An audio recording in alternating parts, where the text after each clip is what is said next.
Yes, good morning po mga kabayan at bumalik po tayo dito sa Baseco. Nag-update nga po dito sa ginagawang project po dito ni Mayor's Convent at may nga po yung paglalagay ng mga bricks at may mga ilang poste na po na ipapatayo po dyan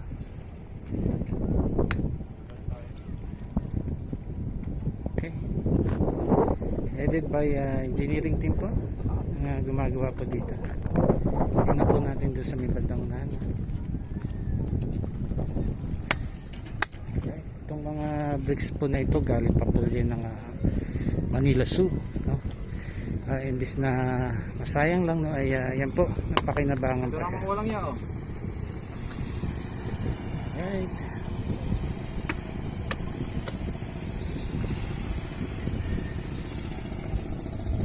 Yan, malawak na po yung nailalatag nila po diyang bricks okay.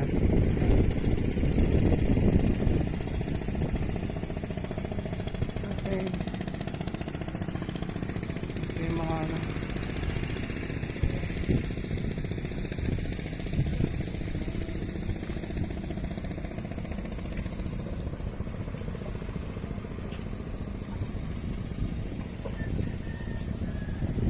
yan po si Engineer Saying.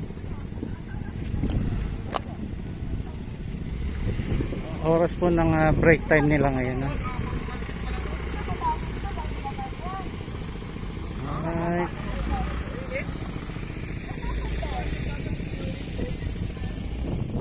Alright mga kabayan, dito na po kalawak ang nalatag po ng mga bricks at saka itong mga poste. Ayan, galing pa po sa Espanya, Maynila, na dito po pinapwesto ni Mayor Isko. At ito naman po once again galing po ito ng Manila Zoo, itong mga bricks. Ito po, tuloy-tuloy po yung kanilang trabaho.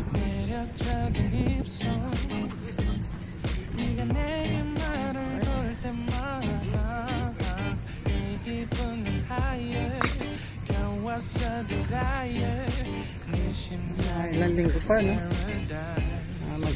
Maganda na to. Kahit paano may magandang pasyalan na po rito, no?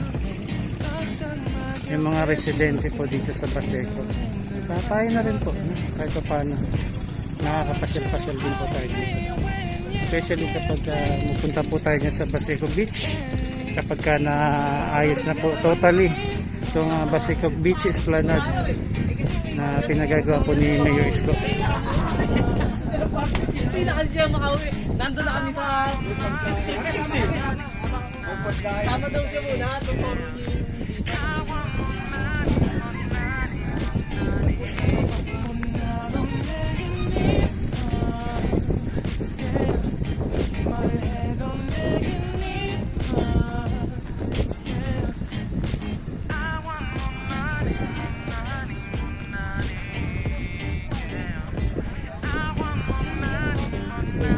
pundasyon, mga poste.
Naririto po tayong muli sa Baseco Beach.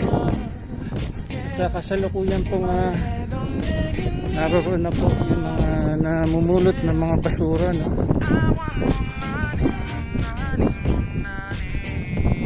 Tapos yung mga water lily ay nilagay na lang po muna dito. para hindi po natatampak po dito sa may lapit sa dagat na. So may mga ilan pa rin mga ayun pala, water hyacinth. Dito po yung Pasig River. Yan, MICT, Manila International Container Terminal, tas Parola, yung Paseco, Barangay 649. Ito yung Paseco Beach.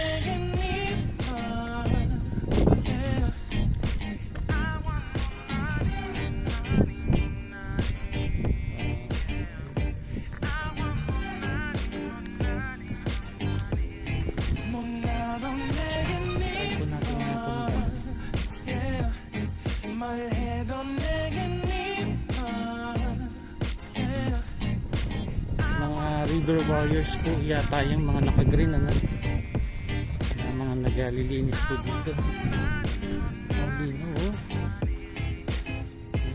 Nakakita po yung mga plastic.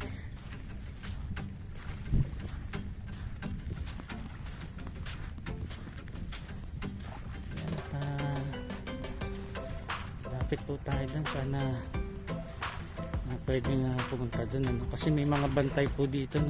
Hindi po basta-basta nakakapasok po dito. Dito po may mga police, tapos may mga ano rin po dito sa gitna no? May bantay sa kasadulo. Ang karamihan po ay mga nanguhuli po ng isda, ano po makukuha nila dyan, mga pa, mga limasag no? Ang daming ibon no?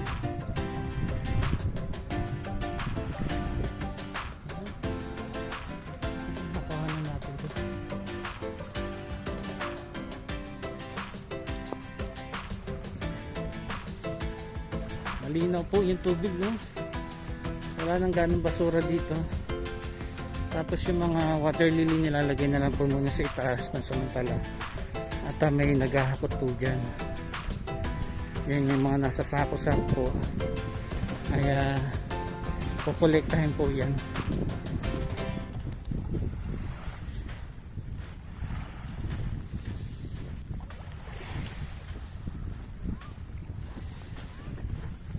Pasig River Warriors yata ito kung di ako nagkakamali.